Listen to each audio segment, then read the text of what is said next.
Tenha acesso ao aprofundamento completo desta homilia, com chaves para compreensão, resumo e metas para a vida no site www.padremario.com.br. Irmãos e irmãs, o evangelho de hoje que nós escutamos, já o capítulo, quase o final do capítulo 9 do evangelho de São Marcos, Jesus aqui viveu um momento que era necessário viver. Ele deixou os discípulos sozinhos para ver no que ia dar, né? Pela primeira vez Jesus deixa os discípulos sem a sua presença, então eles estão livres para conversar o que eles quiserem conversar, falar lá. E aí Jesus coloca uma pergunta quando chega em casa: o que vocês estavam discutindo pelo caminho? O que vocês estavam conversando hoje? E aí veio um silêncio, né? Todo mundo baixou a cabeça, ficou quieto. E aí Jesus pergunta de novo: o que vocês estavam conversando? Não é nada não, né? Nada não. E aí Jesus viu, e os próprios discípulos viram, que tinha muito trabalho pela frente ainda, né? Veja, eles estavam discutindo pelo caminho quem deles era o maior, o mais importante deles, né? Quem deles era o preferido, o queridinho? Quem deles ia poder mandar sem ter que trabalhar, só apontar com o dedo a vida, enfim. Veja, Jesus nunca tinha dito assim: ó, eu não quero saber de gente aqui conversando, tararararará, hein? Jesus nunca tinha falado isso. Como é que os discípulos sabem que aquilo que eles estão conversando não era para estar sendo conversado? Como é que eles sabem que esse assunto, quem de nós é o maior, era um assunto proibido? Ou era um assunto que Jesus ficava doido da vida, assim, muito nervoso? Jesus nunca tinha falado isso. Uma das capacidades da razão humana é a capacidade de depreender. O que é depreender?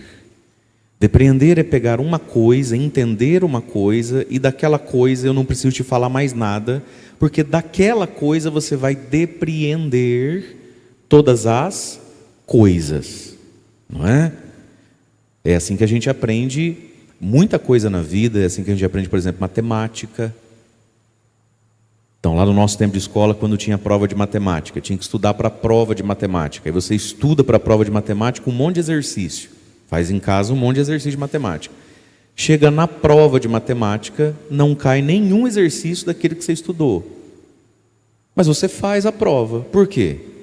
Porque você aprendeu um conceito e agora você depreende ele, você aplica ele na vida, não é isso? Lembra disso?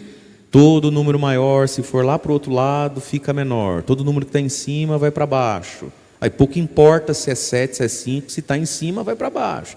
Então a gente aprende e depreende para aplicar. No convívio com Jesus, naquilo que Jesus fazia, naquilo que Jesus falava, Jesus nunca precisou dizer assim, que era proibido entre eles pensar ou perguntar quem deles era o maior, o mais importante. E maior e mais importante aqui, por óbvio, é maior e mais importante ao modo de Herodes, dos fariseus, né? Quem de nós vai ser o mais rico, o mais poderoso, o mais temido, e quem de nós aqui vai ter que trabalhar menos que os outros? Jesus nunca falou isso, nunca tocou nesse assunto.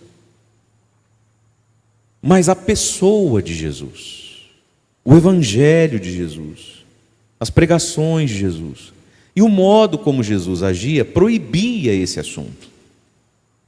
Não precisa Jesus falar tudo. Naquele pouco, ou naquele muito, né, que Jesus falava, muita coisa que não está sendo dita está sendo escutada. Para quem sabe ler, um pinga-letra, não é assim? Para quem sabe ler, um pinga-letra, as entrelinhas da coisa. Então, a pessoa de Jesus, quem Jesus é, o que Jesus fala, torna inviável, torna pecaminoso, torna disparate certos tipos de pergunta. Às vezes a gente vê pessoas fazendo certos tipos, né, de perguntas sobre a vida, sobre Deus, que a conclusão que às vezes a gente chega é assim, mas essa pessoa, ela nunca leu o Evangelho? Ela não conhece a fé que ela professa? Como é que pode todo domingo na igreja e tem esse tipo de pergunta, esse tipo de angústia, esse tipo de reclamação, tem esse tipo de nó na cabeça. Fala, não é possível. Sim, é possível. E uma das coisas que a gente descobre é quem a gente de fato é quando a gente está sozinho, né? Você vê, Jesus sempre estava com eles. E hoje Jesus teve esse ato muito inteligente, né? O Evangelho começa dizendo que Jesus estava atravessando a Galileia, não queria que as multidões soubessem, porque ele estava ensinando os discípulos.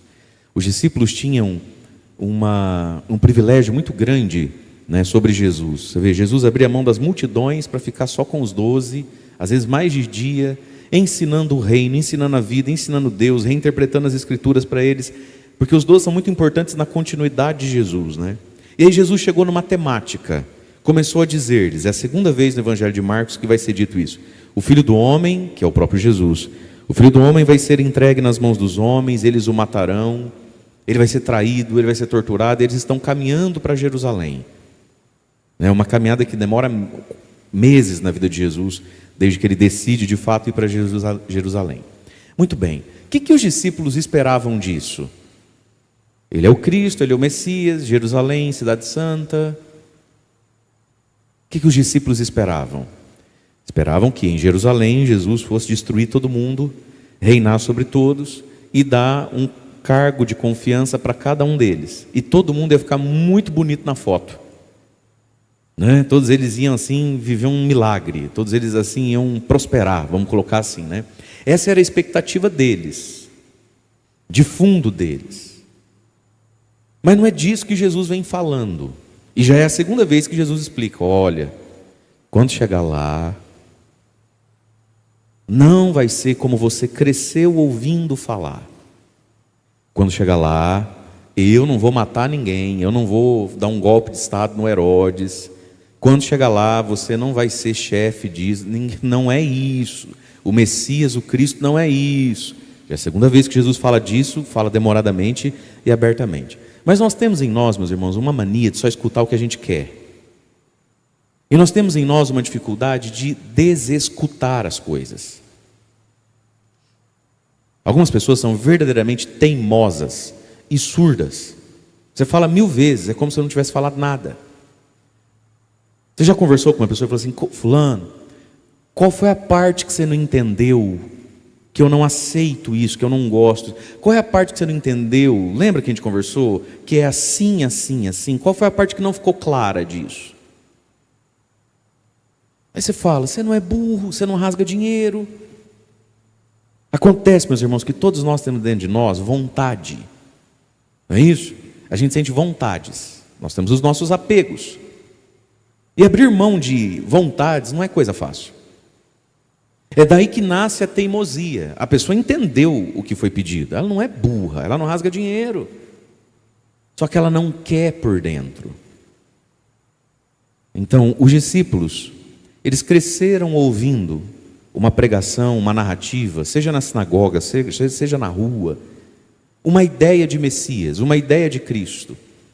E agora eles precisam se desapegar disso, eles precisam desouvir isso tudo, que eles ouviram a vida inteira, da boca do pai, da mãe, de todo mundo. E isso não é fácil, e é isso que é, em última instância, ou em todas as instâncias, é isso que é conversão. O que é se converter? Se converter é desouvir tudo que a gente ouviu, para ouvir o Evangelho. O que significa a palavra Evangelho? Boa notícia, boa nova. Só que para ouvir uma boa notícia, eu preciso desapegar da notícia velha. E aí, quando Jesus termina esse discurso, eles estão indo agora para Cafarnaum, né? Estão voltando para casa. Jesus tem um ato assim muito perspicaz. Jesus pega e vai na frente. Jesus descola deles. Vamos ver o que eles vão aprontar sem mim, né? Vamos ver o que eles vão conversar sem mim. Porque quando o patrão chega, o padre chega, o gerente chega, o superior chega, tudo se arruma. Não é verdade? Tudo se arruma. Eu aprendi uma coisa de São João da Cruz. São João da Cruz, quando era superior lá do mosteiro, ele aprendeu uma coisa, porque tem gente que não aprende nunca, né? A questão do silêncio dos monges, né, dos frades. Então o que ele fazia? Quando ele apontava no fim, lá no fundo do corredor, ele começava a andar, ele começava a tossir, ele arrastava a chinela. Ele batia a mão assim no terço, os terços eram de pedra de fé, para fazer barulho, que era para os monges ver que o chefe está vindo. E ele ia vindo, assim, de boa. Aí todo mundo entrava para os quartos, todo mundo pegava os... para ele não ter que ficar corrigindo 1000 vezes. Eu aprendi isso dele também. Vários lugares onde eu vou chegando, eu vou anunciando a minha chegada, sabe? Essa música do Alceu Valença, tu vens, eu já escuto os teus sinais. Por quê? Porque o monge não sabe que ele devia estar rezando e quieto. Ele sabe, ele não é burro.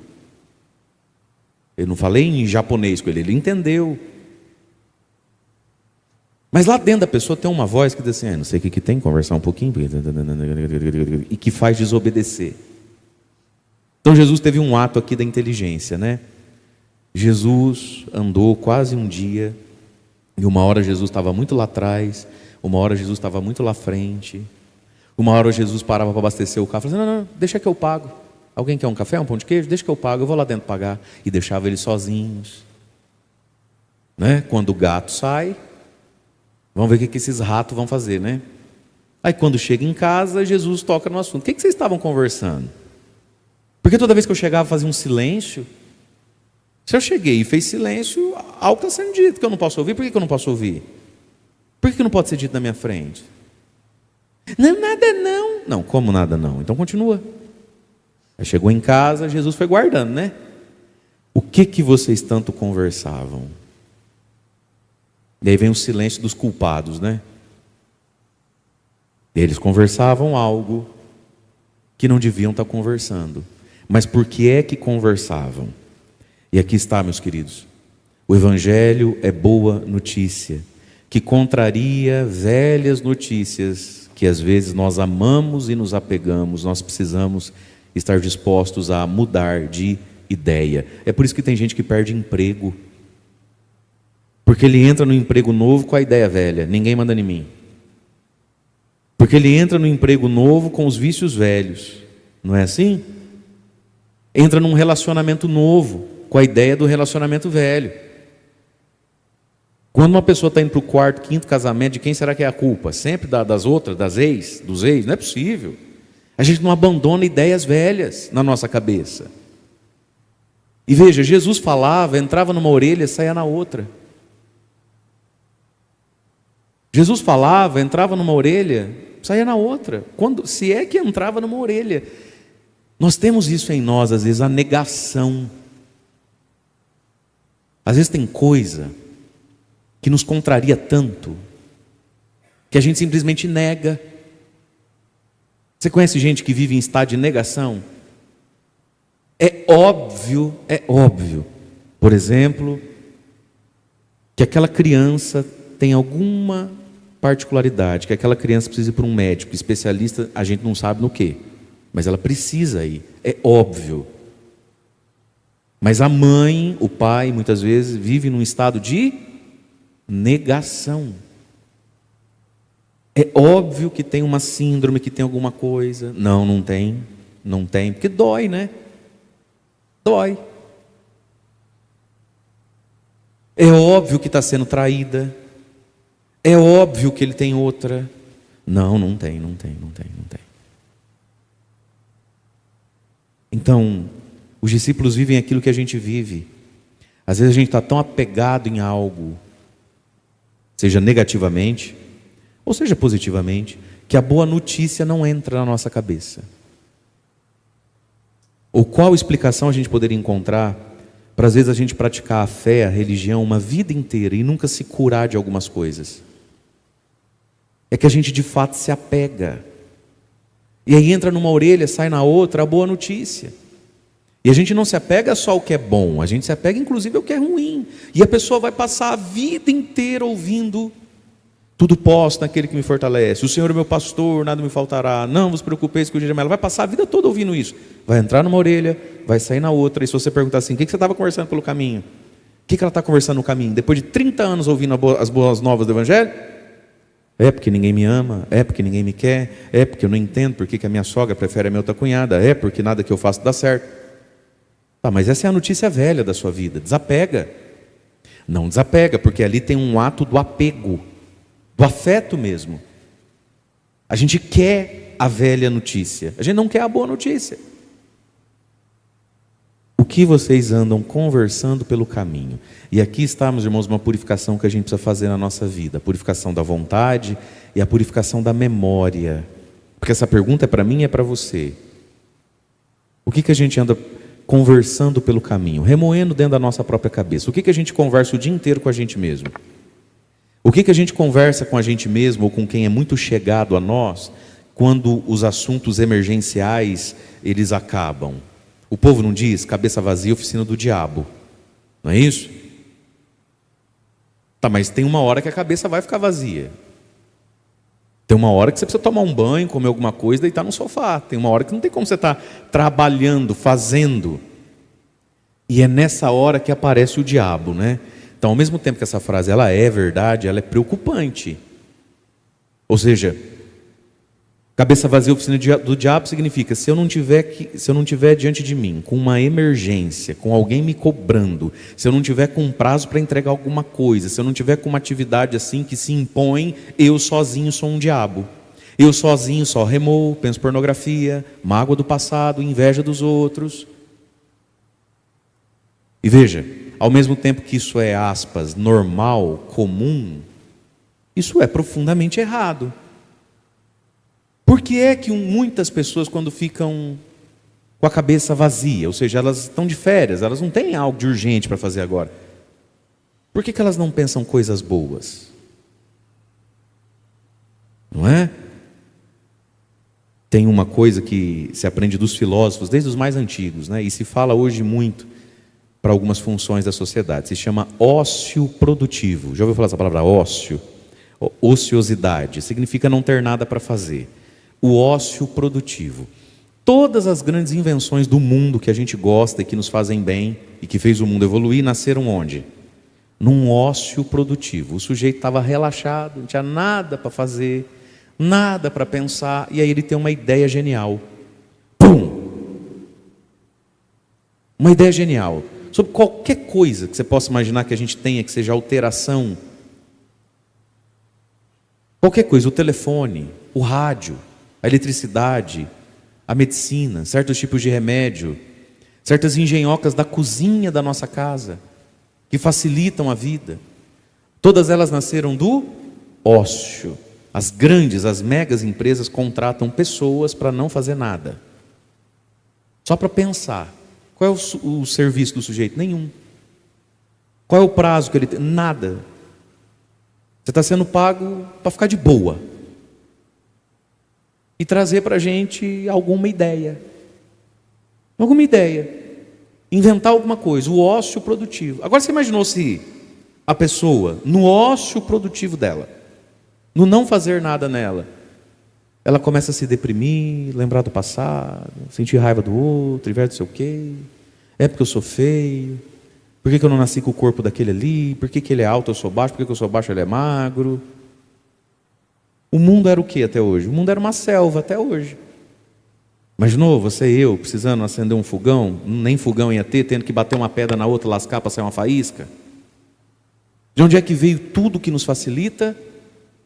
De um bom estado de ânimo, de um bom estado de humor, de um bom estado de espírito, de um bom estado inclusive psíquico. É preciso paz para poder criar. É preciso paz para poder ter uma ideia. Quantas vezes na nossa vida nem a gente enxerga o óbvio, por quê? Porque a gente não está em paz, a gente está em guerra. Às vezes a tua casa ela é um inferno. Ela é um piseiro de gente desorganizada, de gente desobediente, de gente que ninguém escuta ninguém, e vai fazendo, e vai fazendo, e vai fazendo, e você tem que pagar para alguém te falar o óbvio. Você tem que pagar um terapeuta, você tem que pagar não sei o quê, você tem que conseguir um horário difícil com um padre, que é uma pessoa que vai te ouvir, e vai resolver a sua vida com 15 segundos, fazendo uma pergunta para você. Vai te ouvir por 1 hora e vai te falar uma frase que vai resolver a sua vida. Por quê? Porque aquela pessoa está em paz. E você fala, meu Deus, como é que eu não pensei isso antes? Não é assim? Talvez já falaram isso para você. Nossa, fulano, foi tão bom conversar com você. Aí passa um tempo, a pessoa te fala de novo. Nossa, aquele dia que a gente conversou, te ajudou tanto, me ajudou tanto. Aí você olha para você e fala assim, mas o que eu falei para essa pessoa? Eu não falei nada. Eu falei o óbvio. Então, às vezes a nossa mente, o nosso afeto, e aí não é culpa de ninguém, hein? não está aberto para boas notícias, para as boas novas do Evangelho. Alguns de nós, gente, somos tão maleáveis quanto essa madeira aqui, ó. Pode Deus falar, pode a vida falar, pode falar, a pessoa está te ouvindo, quando é hora dela, ela fala assim, não, mas é complicado, viu, padre? Não é fácil. Não, você está certo, mas é assim, é que é difícil, sabe? A pessoa ela não é maleável, e os discípulos por muito tempo não foram. E o que Jesus viu? Ih, rapaz, estou dando banho em porco. Ih, rapaz, estou enxugando gelo. Não está dando resultado. É eu sair, faz besteira. É eu mostrar os dentes, não tem essa frase? Não fica mostrando os dentes, vai dar errado. Só que os discípulos vão assimilar Jesus e ter em Jesus o seu critério, né? Primeiro Jesus é um critério, depois Jesus é uma identificação. Primeiro eu falo assim, não, está errado, né? Jesus não falaria, Jesus não faria assim. E aí, nem que seja a base de um pouco de culpa, a gente faz o que é certo. Até que a gente assimila aquilo. E a assimilação é o que a gente chama de caráter. Então, não é só que Jesus é um critério, é aquilo que Paulo diz, não sou eu que vivo, é Cristo que vive em mim. Na outra carta, Paulo vai dizer, irmãos, tende em vós os mesmos sentimentos de Cristo, porque vocês têm a mente de Cristo. Então não é só mais que Jesus é um critério diante do qual eu vou me sentir culpado, vou ser castigado, vai que eu vou para o inferno.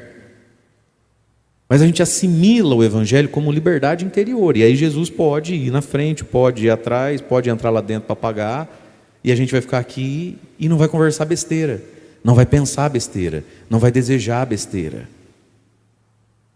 E é por isso, meus irmãos, que a gente precisa, se possível todos os dias, aprender a fazer exame de consciência. Exame de consciência. Então, tudo à noite, na hora de dormir, né? Fazer um exame de consciência. O que é o exame de consciência? É quem eu fui, é quem eu estou sendo, diante de Deus, não diante dos outros, porque os outros nos melhoram, os outros nos pressionam. E na frente de Jesus eles são tudo santinho. Na frente de Jesus eles falam tudo que Jesus também fala, mas pelas costas de Jesus não é assim. Então, o exame de consciência que a gente precisa fazer da nossa vida, né? Jesus ficou tão decepcionado. Jesus ficou tão decepcionado que ele não encontrou palavras. Mãe às vezes tem isso na vida, né? A senhora chega, olha, oi mãe, eu não falo é nada, e vira as costas e vai embora. Você sabe que o dia que a senhora mais falou foi esse dia, né? O dia que a senhora foi mais entendida foi no dia que a senhora falou assim, eu não falo é nada, não, eu não falo nada, e virou e foi embora. Nesse dia foi o maior discurso que você fez na vida. O tal do eu não falo é nada. Está sendo tudo dito, né? É um olhar só, né? Você só olha e não fala nada. Jesus não falou nada. Jesus se sentou e pegou uma criança. Colocou a criança e disse, quem acolher em meu nome uma dessas crianças, é a mim que estará acolhendo. E quem me acolhe, acolhe não a mim, mas aquele que me enviou. Até parece um negócio meio distante do problema, né? Parece que Jesus está meio que falando uma coisa que não era o problema do dia. Mas é aquela, meu irmão, para quem quer entender, um pinga é letra, né? Jesus pegou e fez um gesto. Eles estão conversando sobre quem é o maior e quem vai ser o maior em Jerusalém. Jesus pega uma criança. Criança não dá lucro. Criança não dá voto. Criança não resolve problema para a gente. Criança é o exercício da gratuidade, não é? Criança é um exercício de gratuidade. O que a criança dá? Despesa, trabalho, não é isso? Criança é um exercício do amor gratuito. Então, quem acolhe uma dessas crianças, ganha o quê? Me acolhe, acolhe Deus. Aí vocês vê se vocês querem ganhar o Herodes, ganhar o Sinédrio, ganhar os fariseus. Aí vocês veem o que vocês querem ganhar também. Para quem sabe ler um bingo, é letra. E Jesus muitas vezes educou fazendo atos e falando nada. E chega uma hora, o que você fala, né? Depois de tudo que foi falado, o que eu vou falar agora? Eu já falei. E os discípulos aqui tiveram, na pergunta de Jesus, um profundo encontro com a ilusão deles. Por isso que eles ficam quietos. Não só porque eles sabiam que ia dar ruim, se eles falassem a verdade, mas os discípulos aqui foram surpreendidos por si mesmos, né? Às vezes a gente não se conhece. A grande maioria de nós, meus irmãos, somos profundamente iludidos sobre nós mesmos. Não é verdade? A gente se sente, a gente se crê pessoas muito boas, muito virtuosas. Não porque eu sou uma pessoa boa, não porque eu não guardo mágoa de ninguém. Ah, que bom. Mas o que você veio fazer aqui hoje? É porque eu vim saber assim, padre, é uma pergunta que eu tenho no meu coração. Aí a pessoa começa a falar de mágoa, mas não foi você que acabou de falar que não guarda mágoa de ninguém? Por que simplesmente não diz assim, olha, eu guardo mágoa, sabe? Eu tenho mágoa de duas. A pessoa não chega clara, ela chega iludida dela. Aí ela começa a abrir a boca. Tudo que ela fala, tudo que a tem condicionado e a empurrado, é diferente do que ela crê sobre ela. Existe às vezes uma ilusão, a gente é muito iludido sobre nós mesmos. E os discípulos foram despertados aqui dessa ilusão deles mesmos. O que vocês estavam conversando pelo caminho? Me conta. Meu Deus, não é? Então a pessoa de Jesus, né, é um critério. E para nós também é, irmãos e irmãs. Por isso, queridos, peçamos hoje a Deus a graça de nós nos desapegarmos das velhas notícias, das velhas narrativas, dos velhos converseiros, das velhas remoeções, senão o evangelho não entra. E depois de uma vida toda na igreja, entrou numa orelha, saiu na outra. E o que acontece se entrar numa orelha e sair na outra? Primeira coisa que você está aí pensando, não, verdade, padre, o senhor está certo, tem que mudar, né? Se não entra numa orelha, sai na outra, isso é pecado. É pecado, isso é verdade. Mas não é só pecado. Justamente porque é pecado, e é pecado porque justamente é prejuízo.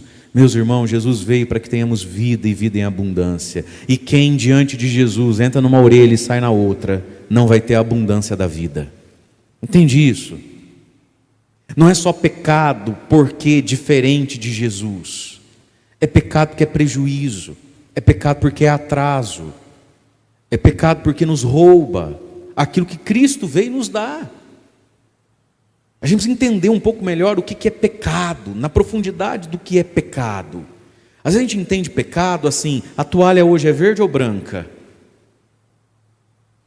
E aí, para nós, no fundo, pecado é uma disputa de vontadezinha entre o mais fraco e o mais forte. Como Deus é Deus, e Deus falou que hoje nós vamos pintar essa parede de azul, então não pode ser verde, porque se ele falou azul e eu pintar de verde é pecado. Como se pecado fosse, Deus quer, sabe, fazer a milanesa e eu quero fazer ao molho. Então ao molho é pecado, né? Porque ele quer a milanesa.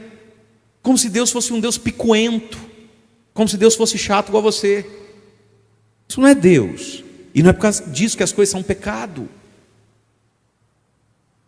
O pecado é algo um pouco mais profundo que isso. Entende? O pecado não é a sua vontadezinha contra a vontadezinha de Deus. E como é Ele que assina o cheque, é Ele que manda. Não é assim. É pecado porque contraria a natureza das coisas. É pecado porque bloqueia o fluxo da graça de Deus. É pecado porque nos leva para outro rumo. É pecado porque nos faz errar o alvo.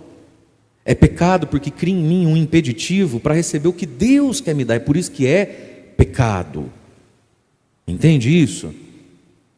Então, voltando no exemplo da milanesa ou ao molho. É pecado no sentido de que você não pode comer isso. Você comer isso, você infarta. Você acabou de fazer uma cirurgia, você não pode comer uma feijoada. Não é porque eu não quero que você coma, é porque não é possível, não é assim. Então, o pecado, meus irmãos, esse pecado dessa surdez, dessa teimosia, Não é só porque Jesus prefere o verde ao azul, tanto faz se é verde ou azul. Não é isso. O pecado é algo que nos bloqueia. O pecado é algo que nos rouba, que leva anos embora da nossa vida, leva décadas da nossa existência. Entende por que é pecado? Porque nos coloca num atraso. E aí quando é hora de colher, a pessoa não vai colher. Por quê? Porque ela está em pecado. Qual o pecado? O pecado da surdez. Ela nunca plantou o evangelho na própria vida. É na hora de colher as coisas que o evangelho traz, não vai colher. Esse atraso. Então pensamos hoje, meus queridos, a gente precisa desouvir algumas coisas. Em muitos de nós o evangelho não entra porque a gente está ocupado com aquilo que sempre ouviu a vida inteira, sempre remoeu a vida inteira dentro da própria cabeça.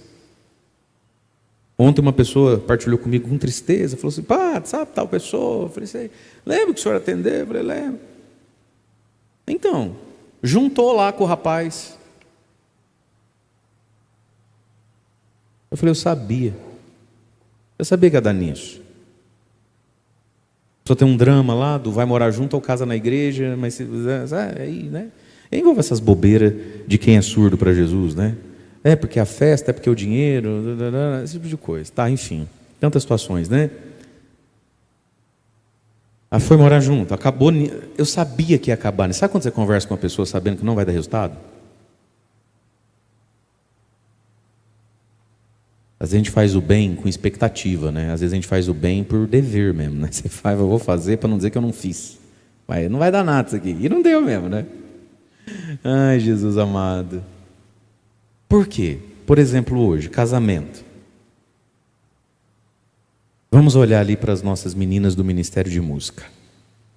Tirando ali o do batuque, não é o caso, a outra da outra ponta já é casada. Vamos olhar ali para as 3 do meio, ó. Tudo solteira. Vamos olhar ali para a nossa coroinha. Você acha que ia falar só delas, né? Olha que coisa linda, né, Pé? Olha lá, coisinha linda. Se brincar, passa uma vida na igreja, ouvindo falar sobre pecado, eucaristia, matrimônio, com o padre que mais fala disso. E vai dar no quê? Vai dar em nada. Porque já tem uma notícia velha no fundo da cabecinha. A festa do casamento. Aí você bota para colocar, fazer curso de noivo na paróquia. Que não é curso de noivo de 1h30, é 10, 11 encontros, com casais testemunhando. Vão casar na igreja? Não sei. A possibilidade de metade aí não casar na igreja é de 80%. Porque essa boa notícia sobre o que é matrimônio não vai encontrar espaço dentro das cabecinhas. Porque lá dentro da cabeça já tem uma notícia. Velha, antiga, pecaminosa, boba e fútil. Mas que fica ali dentro da cabeça da pessoa. E aí na hora que ela tem que escolher, eu falo: rapaz, falei a vida inteira, acho que entrou numa orelha e saiu na outra, né? Porque não desapega da boa notícia. Já está encruado no ser, no DNA dessa geração. O que é casamento? Um festão. Um festão, um DJ, brigadeiro, zóio da cara de cara. O que é casamento? É um dia de princesa. O que é casamento? É um dia onde a gente é o ser mais único do mundo e anda naqueles... Não sei como é que não quebra aquilo, né? Aquelas passarelas espelhadas. É isso que é casamento. Ele não vai entrar mais nada sobre casamento. Não vai entrar.